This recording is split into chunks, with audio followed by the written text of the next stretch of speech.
Mom said, "You're the most useless kid we have." Everyone went quiet. I stood up and said, "Then stop calling me every time you need money." Her face dropped and the whole room froze. I genuinely thought last Christmas was finally going to be my moment, a chance to share amazing news, to finally make my family, especially my mom, proud of me. I was engaged to the man of my dreams and had just landed a huge promotion at work, something I'd poured 3 years of my life into. But instead, that night blew everything apart between us. And honestly, it was probably the best thing that ever happened to me. To really get it, you need to understand what it was like growing up. I was always the middle child, which in my family meant I was practically invisible. My older brother, Michael, was the golden boy. In my mother Patricia's eyes, he could do no wrong. He's a doctor now, and she never, ever lets anyone forget it. Then there was Karen, my younger sister.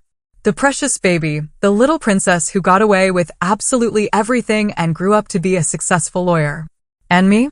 Linda, stuck right in the middle, constantly scrambling, desperate to earn even a fraction of the attention and love they seemed to get so effortlessly.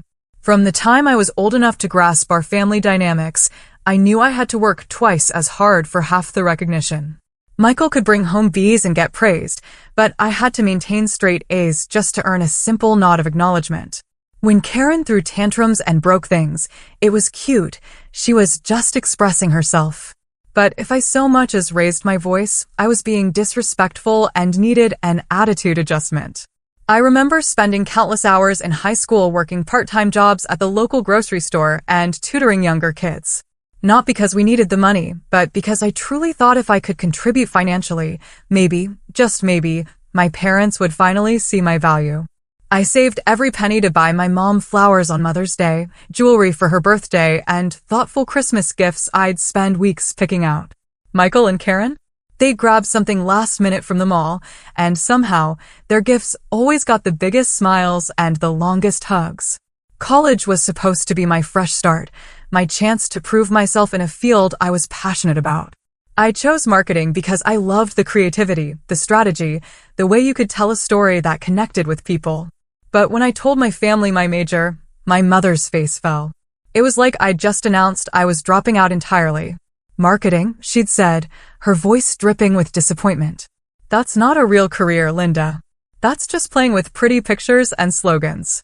Why can't you be more like Michael and choose something that actually helps people? Or like Karen, something that requires real intelligence and makes a difference in the world?" Those words stung deeply. More than I let on at the time. But I pushed through, graduated with honors, and landed my first job at a small marketing firm downtown. I worked my way up slowly, taking on extra projects, staying late, coming in early, proving myself over and over. Every small victory, every client I landed, every campaign that succeeded, I'd call home, bursting with excitement to share the news. The conversations always ended the same way. "That's nice, dear. Did I tell you Michael just got published in another medical journal? Or Karen just won another case? She's really making a name for herself." For years, I kept trying. I sent cards for every holiday, called every week, remembered birthdays and anniversaries. When my parents moved into their new house at 26, I spent my entire vacation painting walls and organizing boxes. My siblings? Too busy with their important careers to help. I dog-sit their German Shepherd whenever they went out of town, even though I'm allergic and would spend the whole weekend sneezing and taking antihistamines.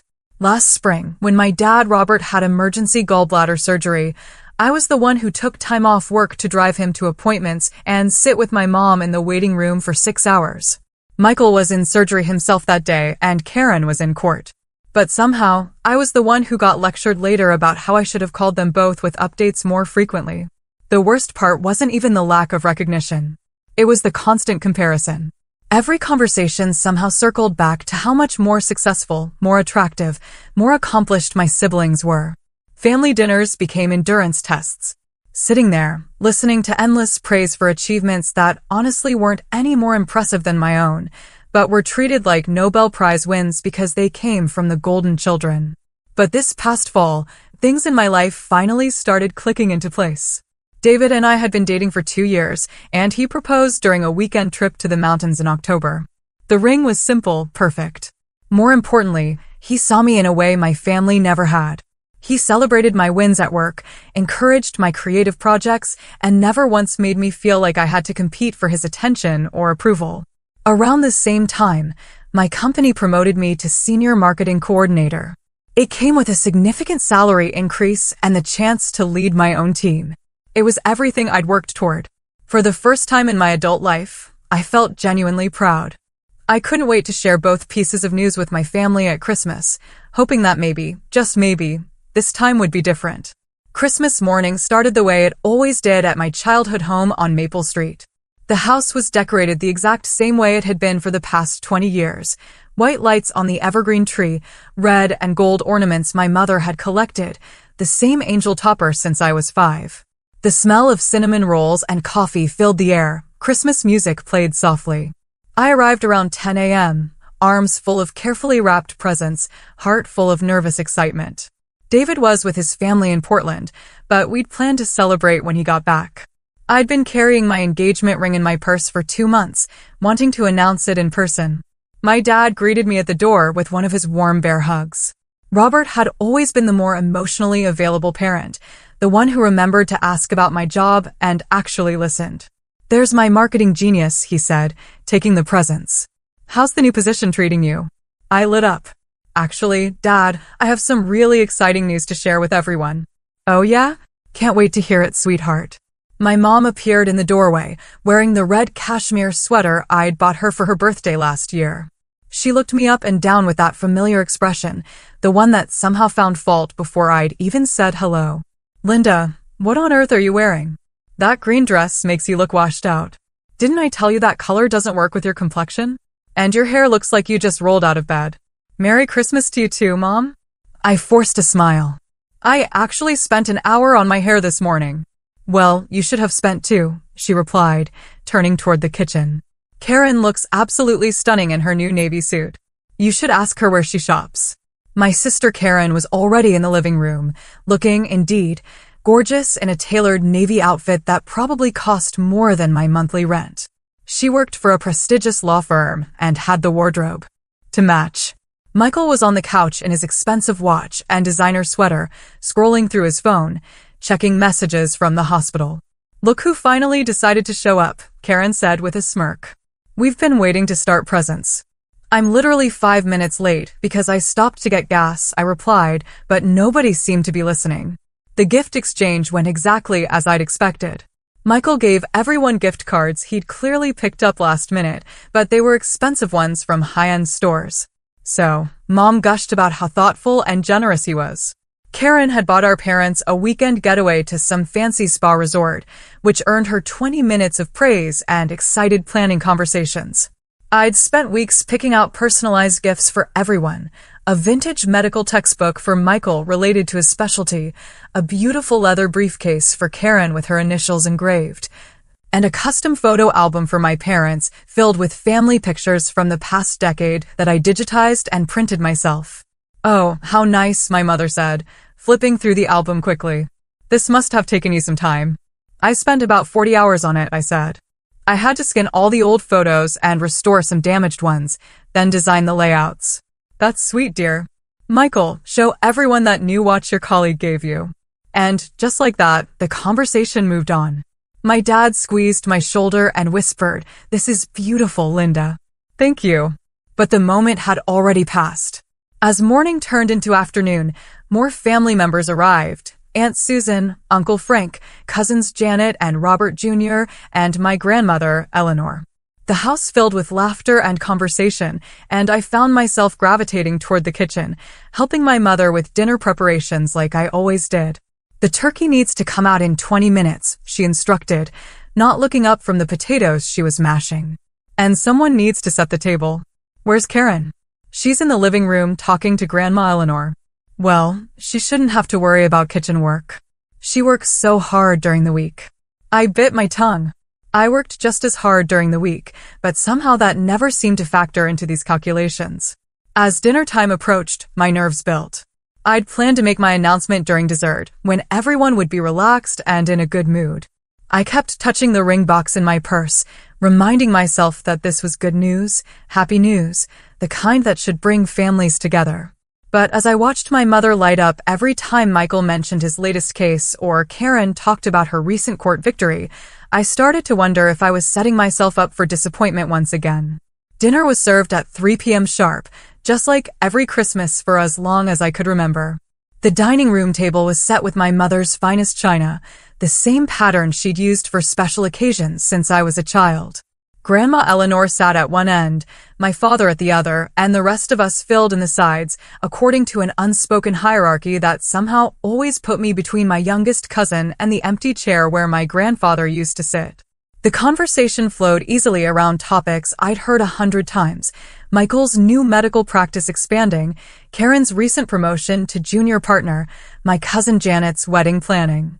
I participated when spoken to, laughed at my Uncle Frank's bad jokes, and complimented my Aunt Susan's new haircut, all while waiting for the right moment to share my own news. "So, Linda," my grandmother said during a lull in conversation, "are you still working at that little advertising company downtown?"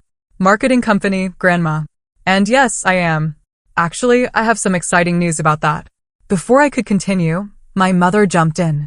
"Linda thinks making pretty pictures for businesses is the same as having a real career. I keep telling her she should go back to school for something more substantial, like nursing or teaching." "Marketing is a real career, Mom," I said, trying to keep my voice even. "It's actually a field that requires a lot of strategy and analysis. I just got promoted to senior coordinator, which means I'll be leading my own team." "Oh, that's wonderful, honey," my Aunt Susan said kindly. "Congratulations." "Thank you. And actually, I have even bigger news than that."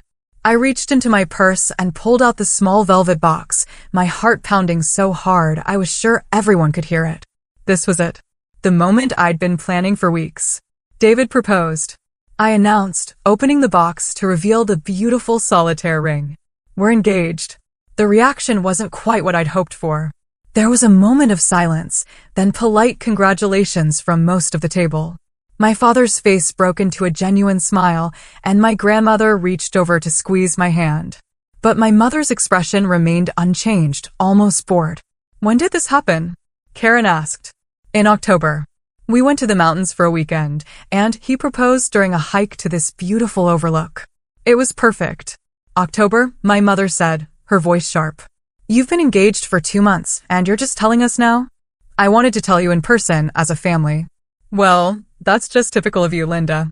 Always so secretive, always keeping things to yourself. No wonder we never know what's going on in your life." I felt the familiar sting of criticism disguised as concern. "I'm not secretive, Mom.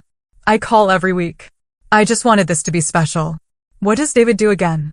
Michael asked, though I'd told him at least 3 times. "He's a high school English teacher." "A teacher?" My mother repeated the word, dripping with disappointment. "Well, I suppose that's stable employment, at least." The way she said it made it clear what she was thinking. Not impressive enough, not successful enough, not good enough for her daughter. Never mind that David was kind, intelligent, funny, and treated me like I was the most important person in his world. "He's a wonderful man," my grandmother said firmly. "When do we get to meet him properly?" "Soon, I hope. He's with his family in Portland for Christmas, but we're planning to have dinner with everyone next month." "I hope he knows what he's getting into," Karen said with a laugh that didn't quite reach her eyes. "Linda's always been the difficult one in the family." "I'm not difficult," I protested. But my mother was already nodding in agreement. "Linda has always been challenging," she said, as if I weren't sitting right there. "She's never quite figured out how to make things easy on herself or anyone else." The words hit me like a physical blow, but I tried to shake them off. This was supposed to be a celebration, a happy moment. I couldn't let them ruin it. "Well, I think it's wonderful news," my father said, raising his glass of wine. "To Linda and David, may you be very happy together."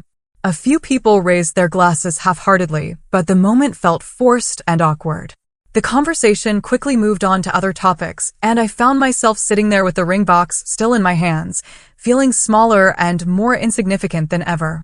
As dessert was being served, my mother launched into a detailed account of Michael's latest professional achievements. He'd been featured in a medical journal, invited to speak at a conference in Chicago, and was being considered for a position at the university hospital. Each accomplishment was described in glowing detail.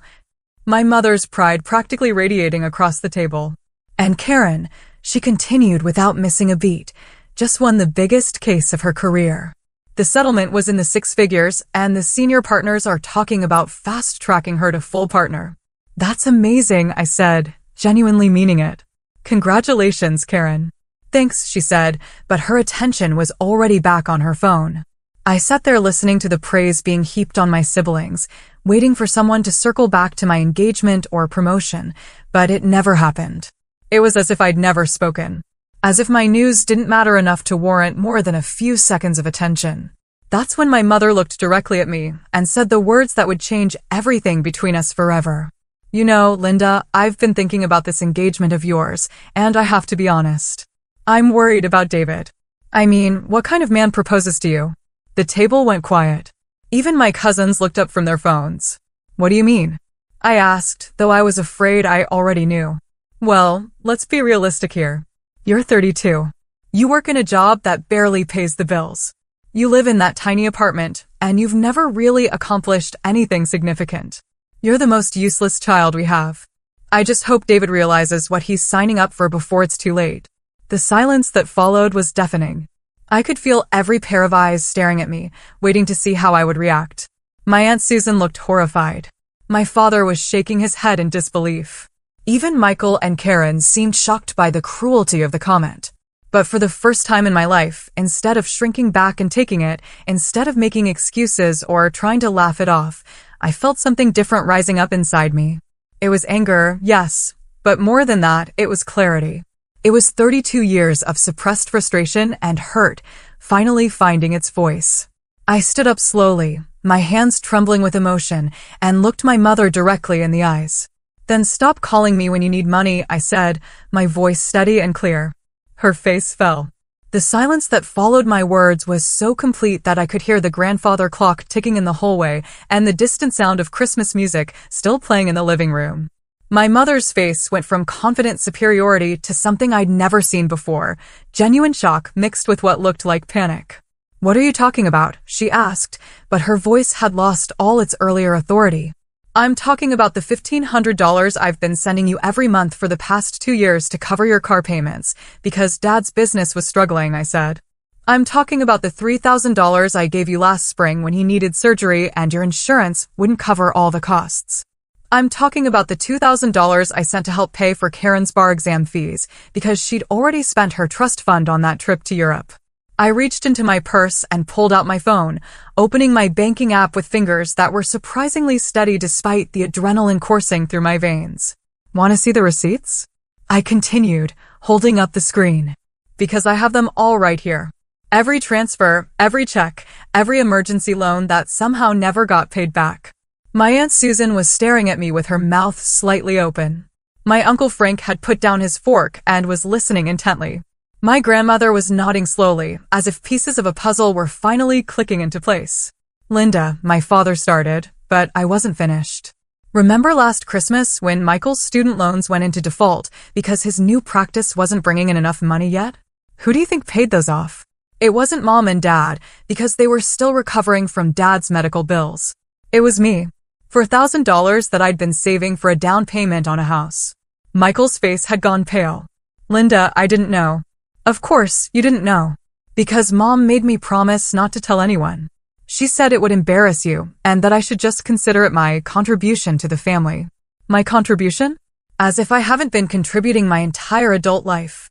I turned back to my mother, who was opening and closing her mouth like she was trying to find words that wouldn't come. You want to know what kind of man proposes to someone like me? The kind who sees that I've been single-handedly keeping this family financially afloat while working my supposedly meaningless job and living in my supposedly pathetic apartment. The kind who recognizes that maybe, just maybe, I've been sacrificing my own financial security and dreams to take care of everyone else. I never asked you to, my mother began weakly. You absolutely did ask. You called me crying about the car payments. You called me panicking about Dad's surgery. You called me begging for help with Karen's fees. And every single time I helped. Because that's what families do. But apparently, that's what the useless child does while the successful ones get all the credit and none of the responsibility. Karen finally spoke up, her voice small. I didn't know you paid for my bar exam. Because I wasn't supposed to tell you. Just like I wasn't supposed to tell anyone about the money I've been lending mom and dad, or the payment I made on Michael's loans, or the countless other times I've bailed this family out of financial trouble.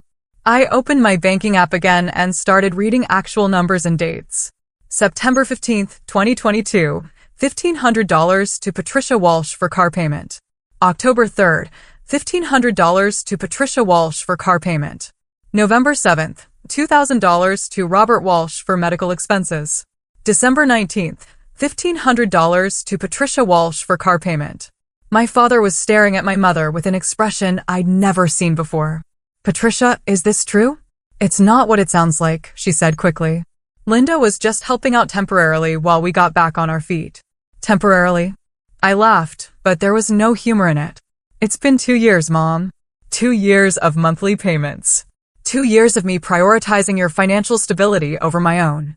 2 years of me living paycheck to paycheck while you drove around in a car I was paying for, complaining about how unsuccessful your useless daughter is.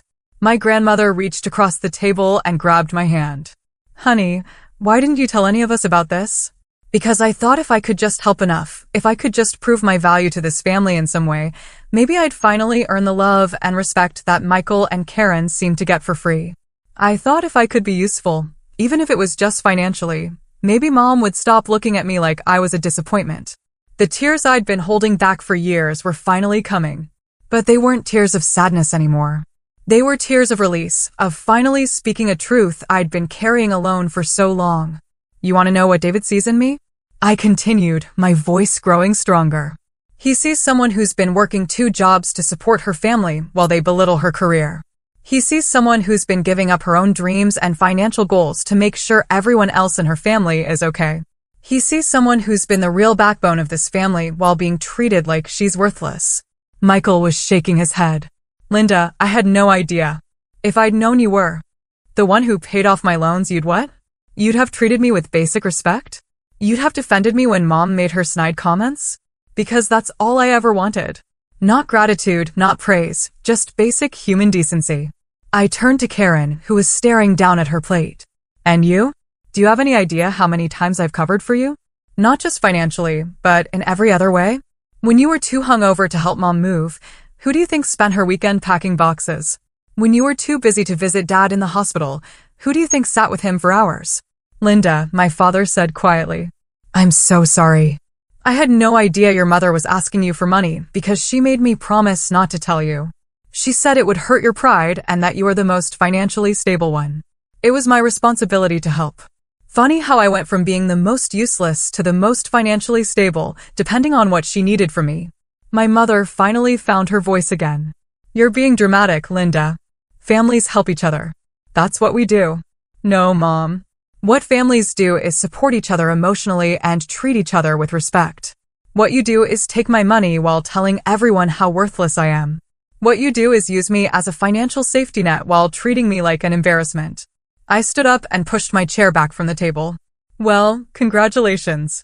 You're about to find out exactly how useless I really am, because as of today, the Bank of Linda is permanently closed. The aftermath of my revelation was immediate and chaotic. As soon as I announced that I was done being the family's financial safety net, multiple conversations erupted around the table simultaneously. My Aunt Susan was demanding to know how long this had been going on. My Uncle Frank was asking my father if he knew about the money. My grandmother was looking at my mother with an expression of deep disappointment. Linda, wait, my mother said, standing up as I gathered my purse and coat. Let's talk about this privately. There's no need to air our family business in front of everyone. Our family business? I turned back to face her. You mean the family business where you humiliate me in front of these same people every chance you get? The family business where you announce to everyone that I'm the most useless child you have? I think they're entitled to know the truth about how this family really operates. You're being vindictive, she accused, but her voice was shaking. I'm being honest. For the first time in my adult life, I'm being completely honest about what's been happening in this family. And if that makes you uncomfortable, maybe you should ask yourself why. My cousin Janet spoke up from across the table. Linda, are you serious about the money? You've really been supporting them financially. Dead serious. I can show you bank statements going back years if you want proof. My father was staring at my mother with a mixture of confusion and anger. Patricia, we need to talk right now. Not in front of everyone, she hissed. Why not? You had no problem discussing Linda's failures in front of everyone. You had no problem announcing to the entire table that she's useless. So why is it suddenly inappropriate to discuss the truth? Michael finally spoke up, his voice quiet. Linda, about my student loans. I genuinely didn't know. I thought Mom and Dad had helped me out. I know you didn't know, I said, and I meant it. None of you knew because I was specifically told not to tell you. But Michael, can I ask you something? In all the years we've been adults, have you ever once asked me if I needed help with anything? Have you ever inquired about my finances, my career struggles, my personal life beyond the bare minimum? He was quiet for a long moment. No, he finally admitted. I guess I assumed you were doing fine. You assumed I was doing fine because it was easier than actually paying attention to my life. Just like it was easier for Karen to assume someone else would handle the family emergencies, and easier for Mom to assume I'd always be there to bail everyone out while she criticized everything about me. Karen finally looked up from her plate. I don't understand why you didn't just say no if you didn't want to help. Because I did want to help. I exclaimed. I wanted to help because I love this family, despite everything. I wanted to help because I thought maybe if I proved my value in some tangible way, I'd finally be treated like I mattered. But I see now that no amount of financial support was ever going to change how you all see me. My grandmother cleared her throat, and the room went quiet. When Eleanor Walsh spoke, people listened. She'd been the matriarch of our family for as long as I could remember, and her opinion carried weight. Patricia, she said, her voice stern in a way I rarely heard. I am deeply disappointed in you.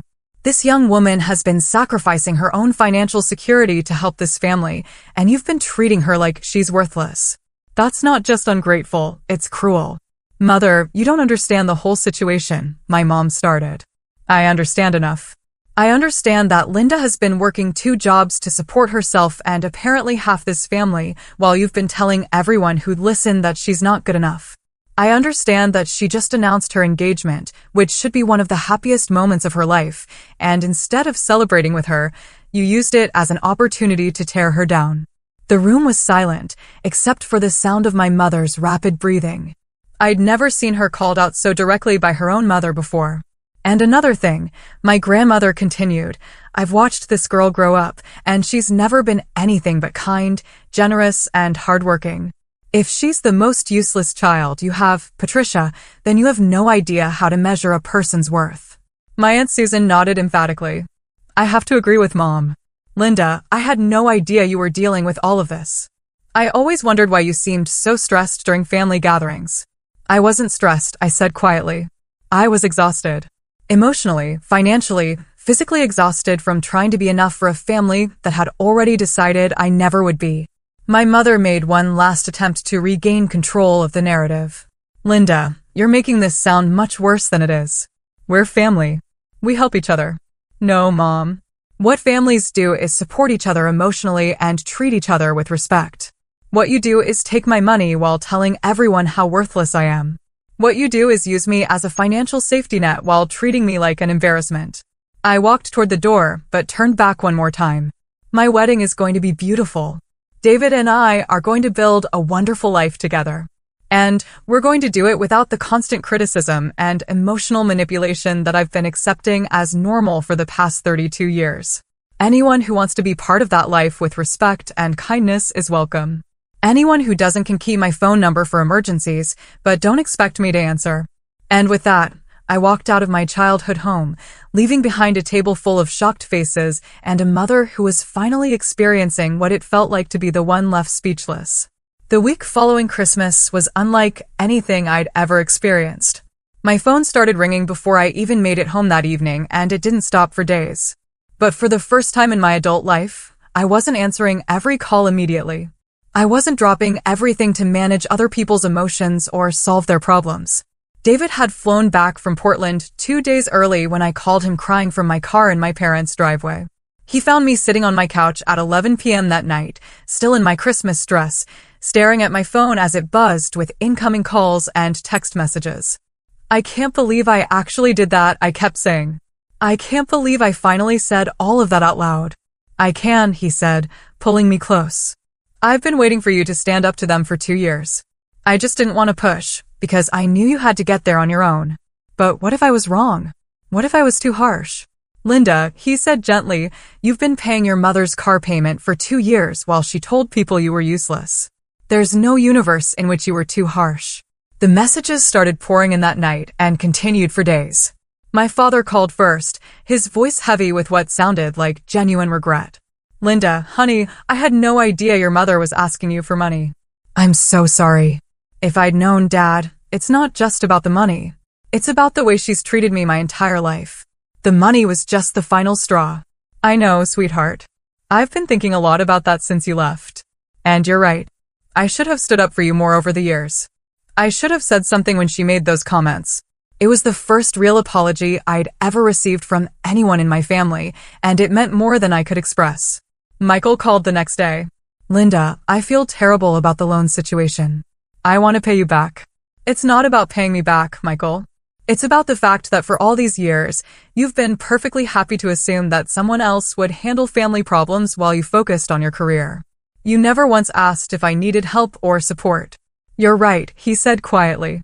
I guess I always saw you as the strong one, the one who had everything figured out. I was the one who couldn't say no. There's a difference. Karen took 3 days to call, and when she did, she was defensive. I don't understand why you're being so dramatic about this, Linda. Families help each other out. It's not like anyone forced you to give us money. Karen, do you remember what you said to me at dinner? You said I was the difficult one in the family. Do you have any idea how that felt coming right after Mom called me useless? I was just joking around. It wasn't a joke to me. It never is. Do you realize that between you and Michael, I can't remember the last time either of you said something genuinely kind about me? The last time you supported me or celebrated something good happening in my life. She was quiet for a long moment. I guess I never thought about it that way. That's the problem. None of you think about it. You take my support for granted while treating me like I'm the burden. My mother, predictably, was the most persistent. She called 6 times on December 26th alone, leaving increasingly frantic voicemails. Linda, this is ridiculous. Call me back so we can discuss this like adults. Linda, you're being incredibly selfish. Your father is upset, and this is affecting the whole family. Linda, I don't know what's gotten into you, but this attitude needs to stop. We're your family. On December 28th, she tried a different approach. Linda, honey, I think I may have spoken too harshly at dinner. Maybe we can work something out about the money situation. But it wasn't until December 30th that she finally called and said the words I'd been waiting 32 years to hear. Linda, I was wrong. I'm sorry. I almost didn't answer the phone. I'd been screening her calls for days, and David had been encouraging me to take my time before engaging, but something about the 10th ring made me pick up. Hello, Mom. Linda, thank God. Please don't hang up. I need to talk to you. I'm listening. Your father and I have been talking, and I think I owe you an apology. A real one. I waited. What I said at dinner was unforgivable. You're not useless. You're the opposite of useless. You've been.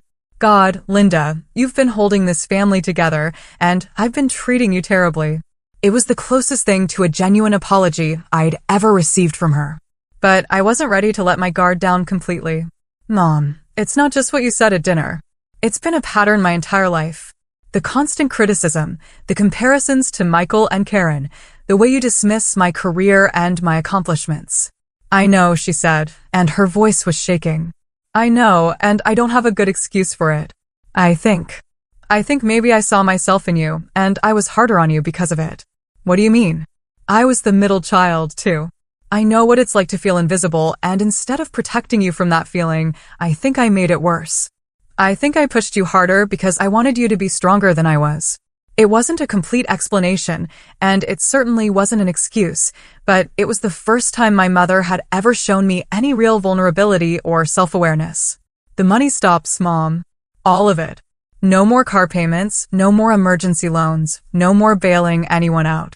I understand. You're right to stop. We never should have put that burden on you.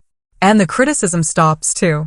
I'm not going to tolerate being belittled anymore, especially in front of other people. Okay, I'll try to do better. Don't try, Mom. Do better. Because if you can't, then David and I will build our life without this family's involvement. It was an ultimatum, but it felt necessary. For the first time in my life, I was setting real boundaries with consequences I was prepared to enforce. 3 months later, my life looked completely different. The constant financial stress was gone, replaced by something I'd never experienced before: actual savings. For the first time since college, I had money left over at the end of each month. David and I opened a joint savings account and started planning not just our wedding, but our future together. The emotional change was even more dramatic. Without the constant weight of family drama and financial obligations, I felt lighter, more confident, more like myself. My performance at work improved noticeably once I wasn't distracted by family emergencies and guilt-inducing phone calls. My boss noticed the change and hinted at additional promotion opportunities coming up. "You seem different lately," she said during my quarterly review. "More focused, more assertive in meetings. Whatever you're doing, keep it up." I was doing something I'd never done before: prioritizing my own well-being. The family dynamics shifted dramatically once the financial safety net was removed. My father, it turned out, had been completely unaware of the extent to which my mother had been borrowing money from me. When he discovered the full scope of it, he was furious. 2 years, Patricia. You've been taking money from our daughter for 2 years without telling me." They ended up going to financial counseling together, something that probably should have happened years earlier. My father took a part-time consulting job to supplement their income, and my mother finally admitted they'd been living beyond their means. Michael and Karen, meanwhile, were forced to confront their own assumptions about family support. Michael called me 6 weeks after Christmas with an update that surprised me. "I've been thinking a lot about what you said," he told me, "about how I never asked if you needed help. And you're right. I was so focused on my own problems that I never considered you might have your own." "I appreciate you saying that," I replied. "I want to do better. And I want to start by asking, is there anything you need help with? Anything I can do to support you?" It was such a simple question, but it was the first time any of my siblings had ever asked it. We ended up having a 2-hour conversation about my career goals, my relationship with David, and my plans for the future. For the first time as adults, Michael seemed genuinely interested in my life as a person, rather than just as a family obligation. Karen took longer to come around. She was still defensive about the money situation and seemed to view my boundary setting as a personal attack rather than a necessary change. But even she eventually started to shift her perspective, especially after a conversation with our grandmother. Eleanor had apparently given both of my siblings quite the talking to about their treatment of me over the years. "Your sister has been sacrificing for this family while you two were building your careers," she'd told them. "The least you can do is treat her with the respect she deserves." My relationship with my mother remained the most complicated. She was clearly trying to change her behavior, but decades of ingrained patterns don't disappear overnight. She'd catch herself mid-criticism and apologize, or make an effort to ask about my work in a way that didn't sound dismissive. It felt forced at first, but gradually it started to feel more genuine. The real test came when David and I started planning our wedding. I'd been dreading the inevitable commentary and attempts to control the process. But to my surprise, my mother mostly kept her opinions to herself. When she did offer suggestions, she prefaced them with things like, "just an idea," or "only if you think it would work." "I like the photographer you chose," she said during one of our planning sessions. "The samples you showed me are beautiful." It was such a normal, supportive comment that I almost didn't know how to respond. This was what healthy family interaction was supposed to look like. My father, on the other hand, threw himself into wedding planning with enthusiasm I hadn't expected. He offered to help with costs, insisted on walking me down the aisle, and spent hours researching venues and vendors with me. It was as if he was trying to make up for years of standing by while my mother criticized me. "I'm so proud of you," he told me one afternoon as we sampled cakes at a bakery downtown. "Not just for standing up to your mother, but for building such a good life for yourself. David's a lucky man." Coming from my father, those words meant everything. The biggest surprise was how many other family members reached out to support me once they learned the full story. My Aunt Susan started calling regularly just to check in. My cousin Janet asked if she could help with wedding planning. Even some of my more distant relatives made efforts to connect with me in ways they never had before. I always sensed there was tension, my Aunt Susan explained, but I never realized how bad it was. Your mother has always been intense, but I didn't know she was being so unfair to you. It turned out that several family members had noticed the dynamic over the years, but hadn't felt comfortable intervening. My Christmas outburst had given them permission to address what they'd been seeing but ignoring. The most meaningful change was in my relationship with David's family.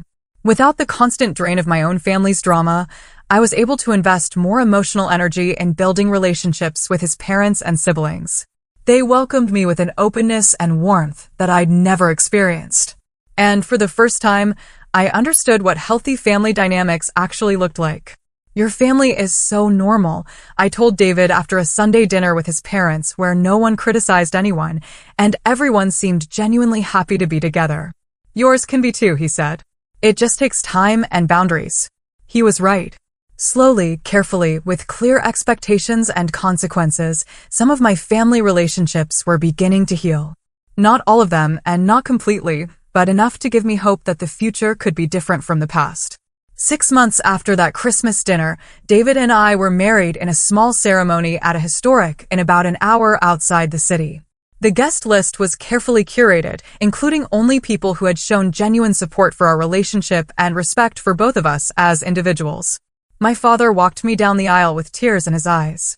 My grandmother sat in the front row, beaming with pride.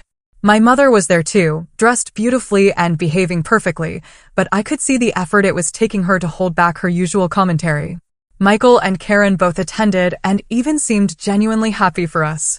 But the people who mattered most were the ones who had supported me unconditionally. David's family, who had embraced me from the beginning, my Aunt Susan and cousin Janet, who had become real sources of emotional support, and my longtime friends, who had watched me struggle with family dynamics for years and were thrilled to see me finally standing up for myself.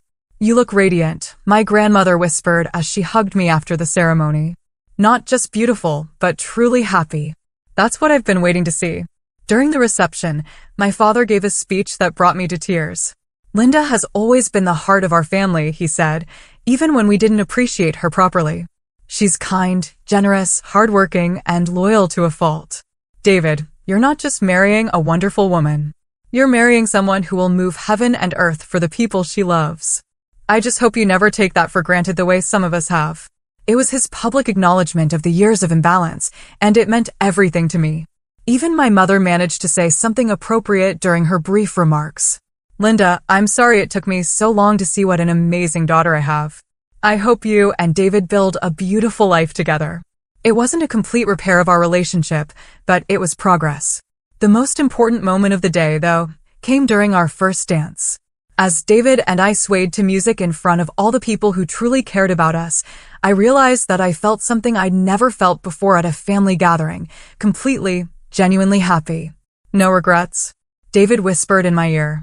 None, I said, and I meant it completely. The months that followed were a revelation. Marriage to David was everything I'd hoped it would be and more. We bought a house together, using the money I'd been able to save once I stopped subsidizing my family's lifestyle. We traveled. We entertained friends.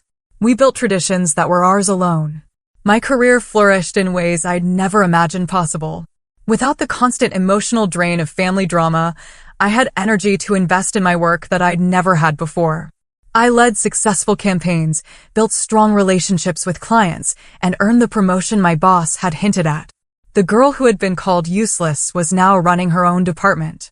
Some family relationships continued to improve gradually. My father and I developed a genuine friendship, talking regularly about everything from work to books to his new hobby of woodworking. Michael made real efforts to be present in my life, calling to check in and even asking for my advice on personal matters. My grandmother became one of my closest confidants, someone I could talk to about anything without fear of judgment. My relationship with my mother remained complicated but functional. She still struggled with her tendency to criticize, but she caught herself more often and made real efforts to be supportive. When I told her I was considering going back to school for an MBA, she surprised me by saying, "That sounds like a wonderful opportunity. You'd be excellent at that." It wasn't the enthusiastic support I might have gotten from Michael or Karen, but it was respectful and encouraging, which was more than I'd ever expected from her. Karen and I found a cordial but distant equilibrium. We were polite at family gatherings and exchanged pleasantries, but we never developed the close relationship I'd hoped for. That was okay though. I'd learned that not all family relationships can be fixed, and that's not necessarily a reflection of personal failure. The most profound change was internal. For the first time in my adult life, I wasn't constantly seeking approval or trying to prove my worth. I knew who I was, what I'd accomplished, and what I brought to my relationships. David's love and respect had shown me what it felt like to be valued for who I truly was. And I'd learned to value myself the same way. One evening, almost a year after our wedding, David and I were having dinner when my phone rang. It was my mother, which wasn't unusual by then, but something in her voice was different. "Linda, I need to tell you something," she said. "Your father and I were at the grocery store today, and I ran into Mrs. Henderson from down the street. She was asking about you, and I found myself telling her about your promotion and your new house and how proud I am of you. And then I realized I don't think I've ever actually told you that." "Told me what, Mom?" "That I'm proud of you. That I've always been proud of you, even when I was too stubborn or too focused on what I thought success should look like to admit it. You're an incredible woman, Linda. You're kind and strong and successful and generous, and I'm sorry it took me so long to say that out loud." It was the conversation I'd been waiting for my entire life. And it came at a time when I no longer needed it to feel complete. But that made it even more meaningful, because it felt genuine rather than desperate. "Thank you, Mom," I said. "That means a lot. I love you, sweetheart." I should have been saying that more often, too. "I love you, too." After I hung up, David looked at me with a smile. "How does it feel?" "Good," I said. And I was surprised to realize I meant it. It feels really good. But also, I think I would have been okay either way. And that was the real victory. Not that my family had finally learned to treat me with respect, though that was wonderful. The real victory was that I'd learned to respect myself enough to demand better treatment and to build a life that didn't depend on their approval for my happiness. I'd learned that sometimes the most loving thing you can do for yourself and for others is to stop accepting unacceptable behavior. I'd learned that financial independence and emotional independence go hand in hand. Most importantly, I'd learned that the family you choose can be just as important as the family you're born into, and that surrounding yourself with people who see your worth doesn't make you selfish. It makes you whole. The little girl who had spent her childhood trying to earn love had grown into a woman who knew she was worthy of love just as she was. And that made all the difference in the world. Have you ever had to set difficult boundaries with family members who took your support for granted? I'd love to hear your stories in the comments below. And if this resonated with you, thank you for listening to my story, and I hope it helps someone else find the courage to speak their truth. Wishing you all the strength to know your worth and the courage to demand the respect you deserve.